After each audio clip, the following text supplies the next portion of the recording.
I posted a joke about Israel because it was funny. And this account trolled me. This account had a profile picture that was a Pokemon. So, you know he's legit. And Pikachu said, criticizing Israel is anti-Semitic.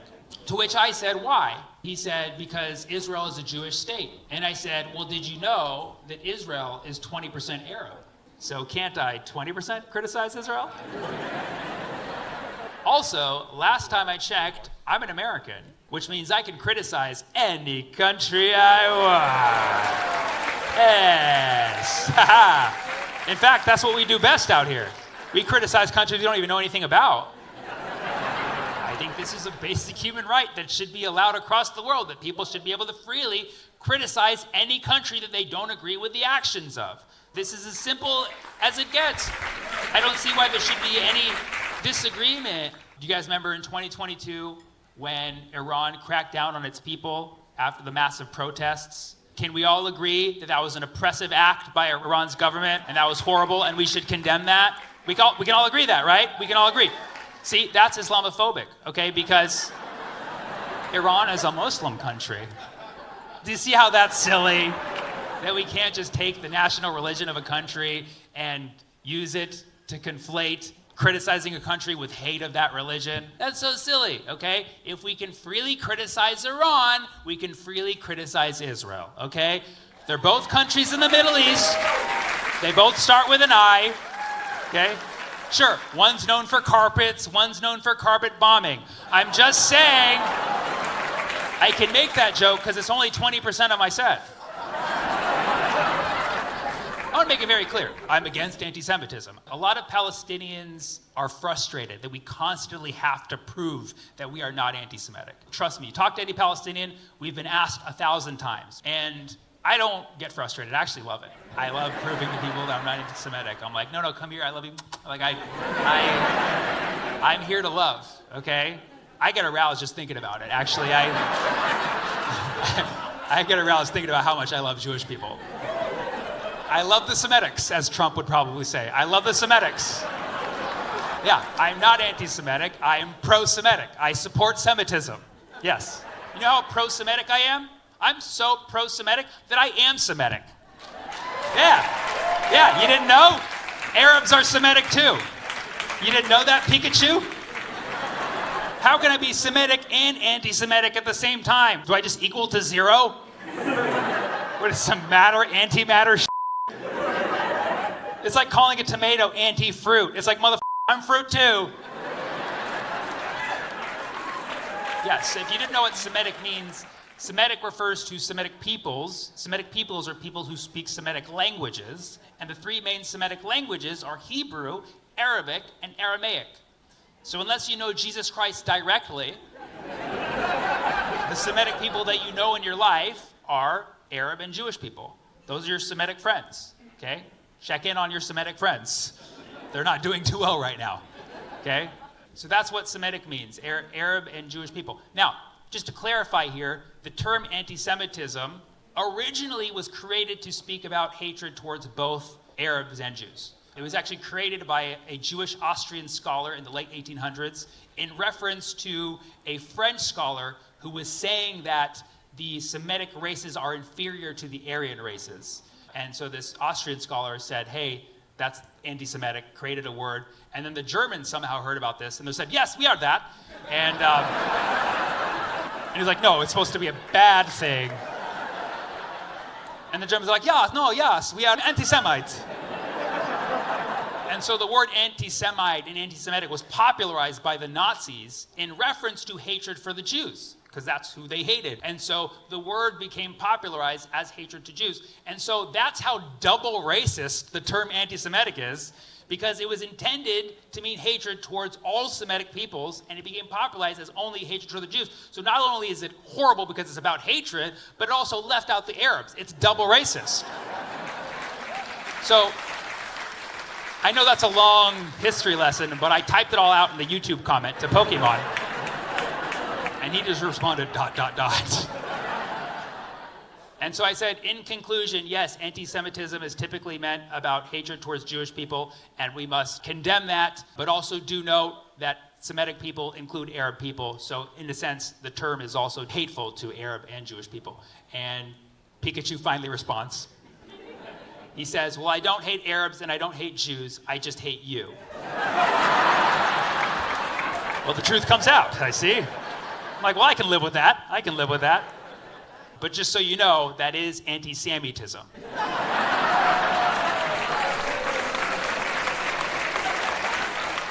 Anti-Semitism.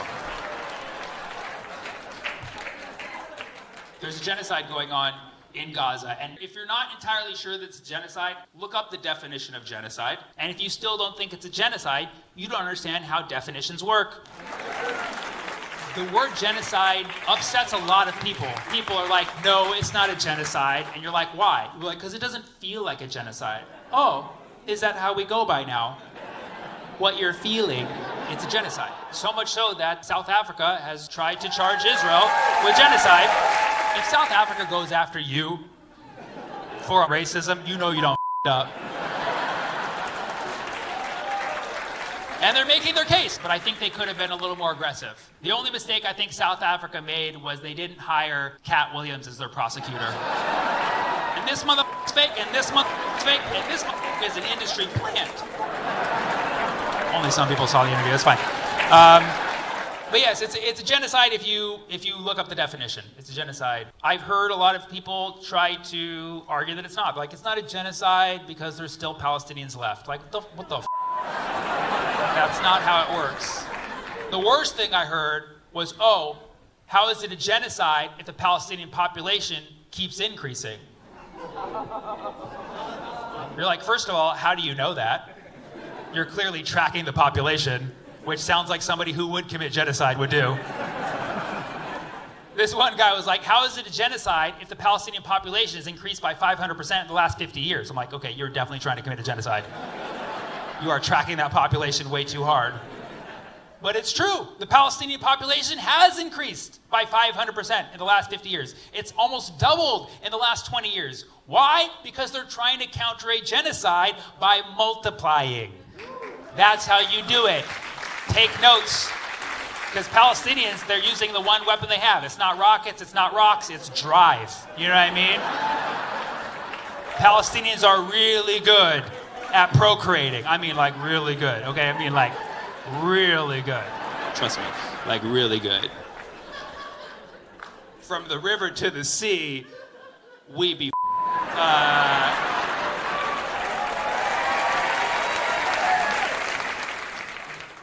Venezuela has the world's largest proven oil reserves. Did you know that? Venezuela has the world's largest proven oil reserves. If the whole world was LA, Venezuela is Diddy's house. Largest proven oil reserves.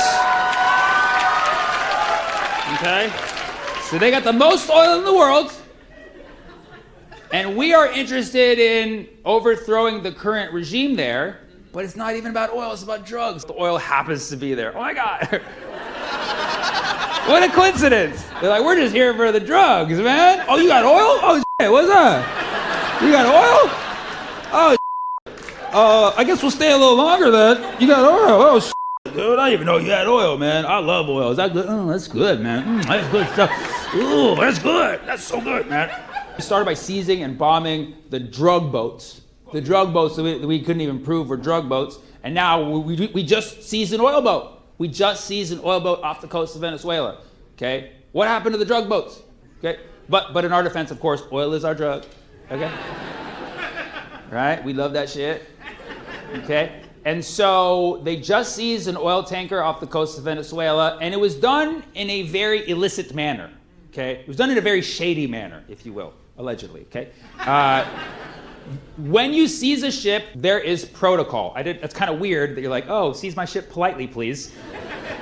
You're supposed to warn the ship, tell them to remove their cargo first, and then seize it as a political move. I don't know what you would call it. I don't even know why we do this. It's just so weird. But you basically seize it as a political move, right? And we did not do that. We just straight took that shit and the cargo. Or we pretended we're like, oh, there's cargo here? Oh, I guess we'll keep it. That's what Trump said. He's like, I guess we'll keep the oil. I guess. There was 2 million barrels of oil on that ship. Equivalent of $150 million. That's not a ship seizing, that's a robbery, bruh.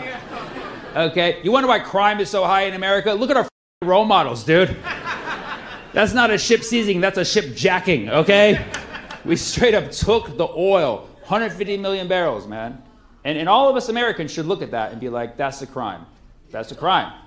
That's a crime. Yep. Right?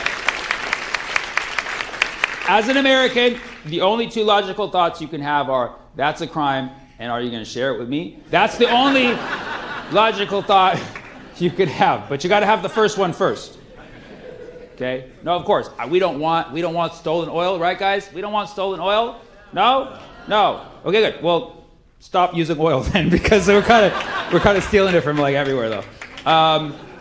But we're already having a hard time affording basic things, right? Like, do you know the price of eggs went up 150% last year? So for every dollar you used to spend on eggs, you now spend $1.50. Yeah. So now when I go buy eggs, I cut 4 out of the carton, try to buy a carton of 8. I'm like, can you give me the same price last year? And they're like, no, we don't do that. I'm like, you don't understand inflation? And so I get it. We're all trying to struggle. We're all trying, and you know, the government, meanwhile, they're doing their shady shit. They're trying to accumulate oil, but they're pretending like there's drugs. They claim Venezuela is sending cocaine, which is, first of all, not true. Okay, it's Mexico. Okay. Sorry. Secondly,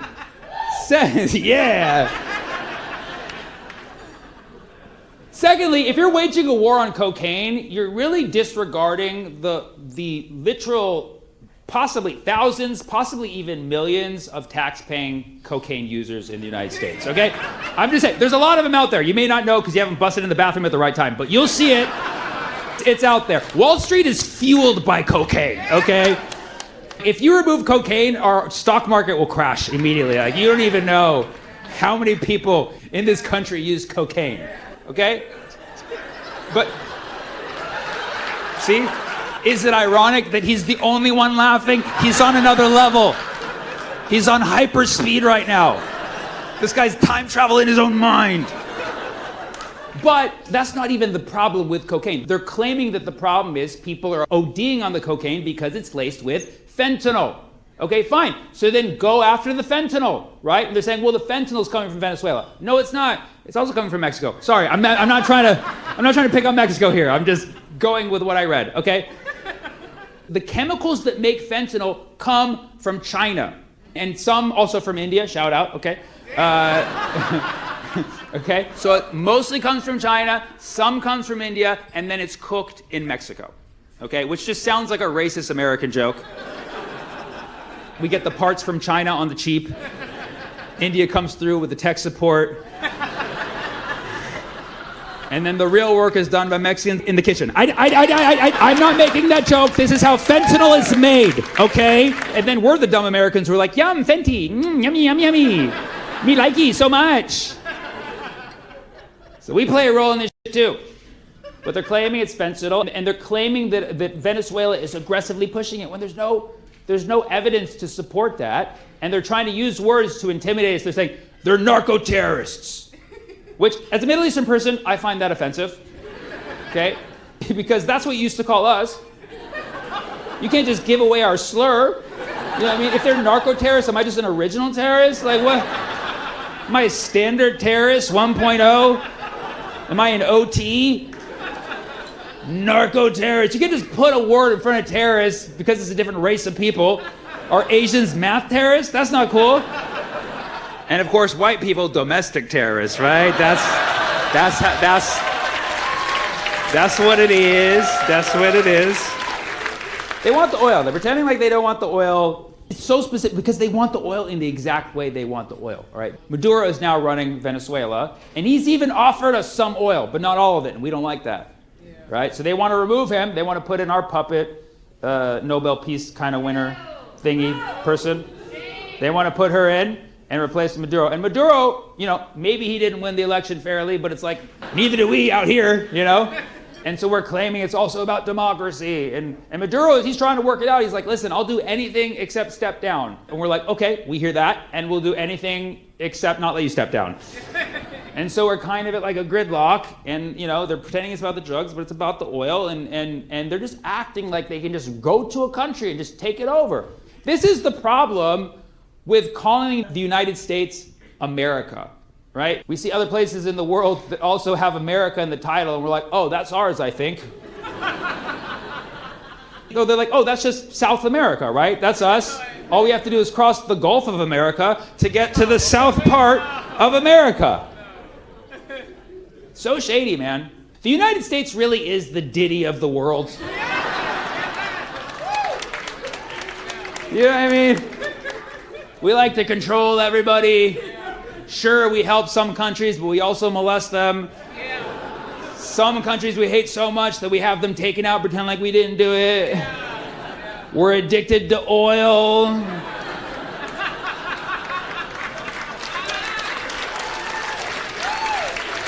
And our biggest enemy, inflation, which right now is 50 cents. And yes, 50 cents is not a lot of dollars to our empire, so let's just say it's regime change.